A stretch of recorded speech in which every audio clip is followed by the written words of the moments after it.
message of Zarathustra. It's a message of hope for a it's a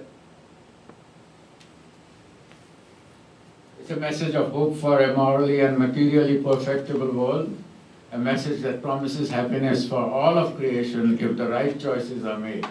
No other religion places such a great responsibility on human beings. So it's for all of creation. It's not just just for Zarathustra. It is for all of mankind and for all of creation, which means all of nature also. That means that if we act correctly, then we take care of nature, and that comes our ecology,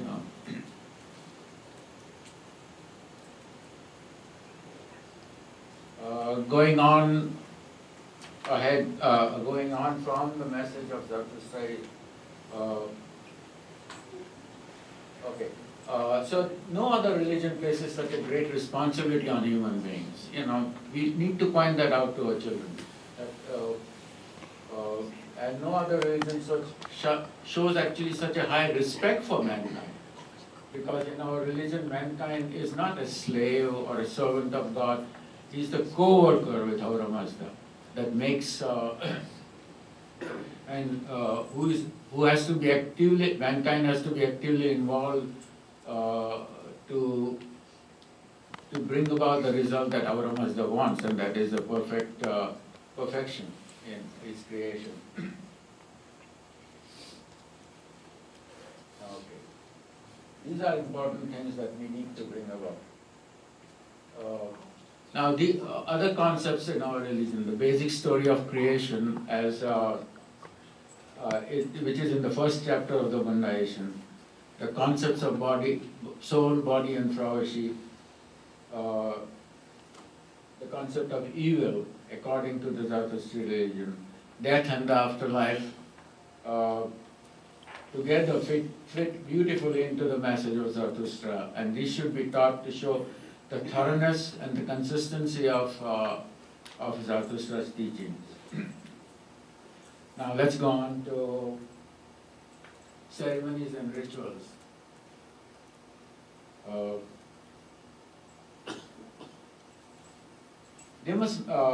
We need to teach our ceremonies and rituals so that they make sense to children, and they come to life by making them understandable to everyone. For example, the Navjot ceremony formally makes us responsible co-workers with our Mazda.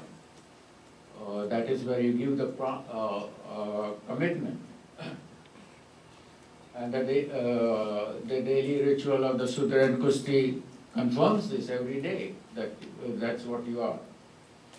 Now, at the 16th North American Zoroastrian Congress, which was held in New York, a young priest, Karl Khambata, performed the Sudra Kusti ritual totally in English. No Avastha or Pahlavi words were used, and he actually did everything, the three prayers, our Mazda just Kimna Mazda, our Mazda Kadaya, and Jasamaya Anga Mazda in English, and did the actual tying of the Kusti as, and what happened? The audience gave them a standing ovation. And why? The audience was thrilled to be able to understand what was going on in the simplest of rituals which we do. Many people for the first time realized what was going on. And we need to do more of this, so that our rituals make sense to young people. Giving them English translation does not do it. We didn't use a translation as such, but we took salient parts of what the prayers are and made them understandable in English. All right? So we need to do that. And don't be afraid to do that. If you are, these things, people are afraid to do that because it's never been done before. But it has been done before. Take an example of what our Sasanian ancestors did. They actually took the Avesta prayers, which were not understandable, and made them understandable, made them relevant to their times. It is their times. It is not.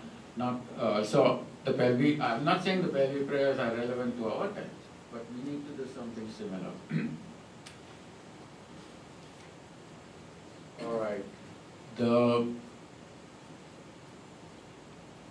Okay, similarly, the wedding ceremony demands that the two who are joined together work as a team to help propagate the good life and establish Chaturvarya within the family.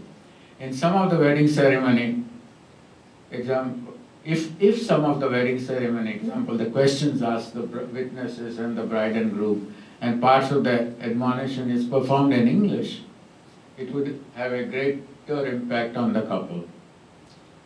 Just think, I mean, you sit in the wedding ceremony, you don't know what the priest is doing, except that he's throwing a lot of rice on you. And then a question is asked in Farsi, which you don't understand. And you reply in Farsi, which you don't understand. And I mean, you got to do that in English, you know. I mean, at least so you can understand what is going on. The admonition, I mean, there are some very nice parts of the admonition which are, which are actually telling the couple to live the good life, live the Zatusti life. But it goes all above our heads, you know, when you're sitting there getting married. It is nothing to do, I mean, you're not aware of what's going on except the drone of the prayers, you know. I mean, any priests who are here who are profound, it's not a criticism on the priests, it's a criticism on how we do it, you know. We have lost touch with our language, with our prayers. So,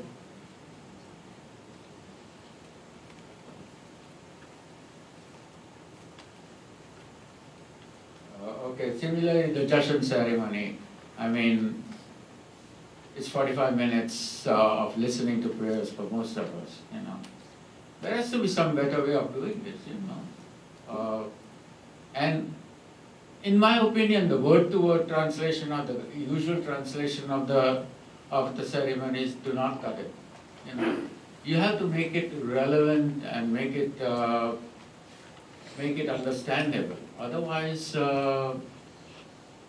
children will sit through that and say, oh my God, when is it going to get over? As many adults are also doing, you know. So, I mean, the Jashan ceremony is not some esoteric ceremony. It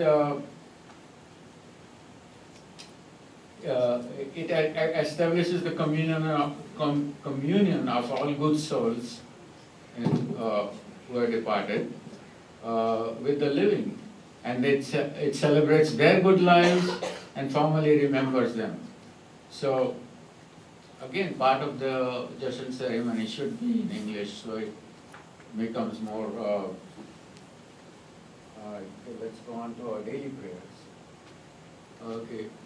Now, our daily prayers, I mean the Pushti prayers really, they integrate well into Zarathustra's message itself, you know. I mean, there's nothing in that, in those prayers which is not already in Zarathustra's message. However, they're not understandable. I mean, when you say the simple prayer of Hashembo, you know, you can read the translation and